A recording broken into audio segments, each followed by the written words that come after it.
ഒരിടത്ത് 2 സഹോദരന്മാരുണ്ടായിരുന്നു.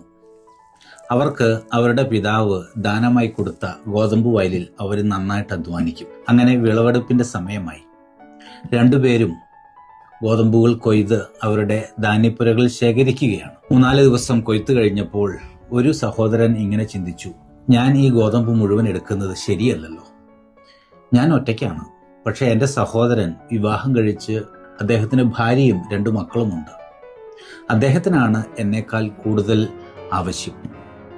ഇങ്ങനെ ചിന്തിച്ചിട്ട് ഈ മനുഷ്യൻ തൻ്റെ ധാന്യപ്പുരയിൽ നിന്ന് ഒരു 3 ചാക്ക് ഗോതമ്പ് തൻ്റെ സഹോദരൻ്റെ ധാന്യപ്പുരയിൽ കൊണ്ടിട്ടു.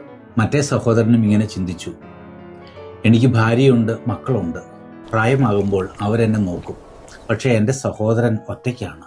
പ്രായമാകുമ്പോൾ അവനെ ആര് നോക്കും? അപ്പോൾ അവനാണ് എന്നേക്കാൾ സമ്പത്തിന് കൂടുതൽ ആവശ്യം. ഈ മനുഷ്യനും തൻ്റെ ധാന്യപ്പുരയിൽ നിന്ന് 3 ചാക്ക് ഗോതമ്പെടുത്ത് തൻ്റെ സഹോദരൻ്റെ ധാന്യപ്പുരയിൽ കൊണ്ടുചെന്നിട്ടു. പിറ്റേ ദിവസം രാവിലെ നോക്കിയപ്പോൾ അവർ രണ്ടുപേരും ആ ധാന്യപ്പുരയിൽ ഗോതമ്പിന് കുറവ് വന്നതായി കണ്ടില്ല. പക്ഷെ രണ്ടുപേരും പരസ്പരം സംസാരിച്ചില്ല. അവർ 1-2 രാത്രി ഈ ധാന്യങ്ങൾ അങ്ങോട്ടും ഇങ്ങോട്ടും കൊണ്ടിടുന്നത് തുടർന്നു. 3-ാം ദിവസം ഇവർ രണ്ടുപേരും ഗോതമ്പ് ചുമന്നുകൊണ്ട് വരുമ്പോൾ അവർ പരസ്പരം കാണാനിടയായി. അവർക്ക് കാര്യം മനസ്സിലായി. സ്നേഹത്തോടുകൂടെ അവർ പരസ്പരം കെട്ടിപ്പിടിച്ചു. പിന്നീട് ആ സ്ഥലത്ത് ദിവ്യബലി അർപ്പിക്കുന്നതിന് വേണ്ടി ഒരു ദേവാലയം പണിയാൻ ഉദ്ദേശിച്ചപ്പോൾ ഈ 2 സഹോദരന്മാർ കണ്ടുമുട്ടിയ സ്ഥലത്താണ് ദേവാലയം പണിതത്.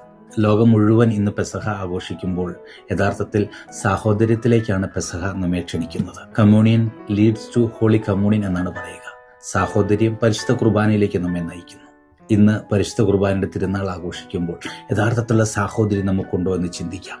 കുടുംബത്തിൽ സഹോദരങ്ങളുമായി അയൽക്കാരുമൊക്കെയായി നല്ല സാഹോദര്യ ബന്ധം പുലർത്തുന്നവന് മാത്രമേ വിശുദ്ധ കുർബാനയിൽ സന്തോഷത്തോടുകൂടെ പങ്കെടുക്കാനുള്ള യോഗ്യതയുള്ളൂ.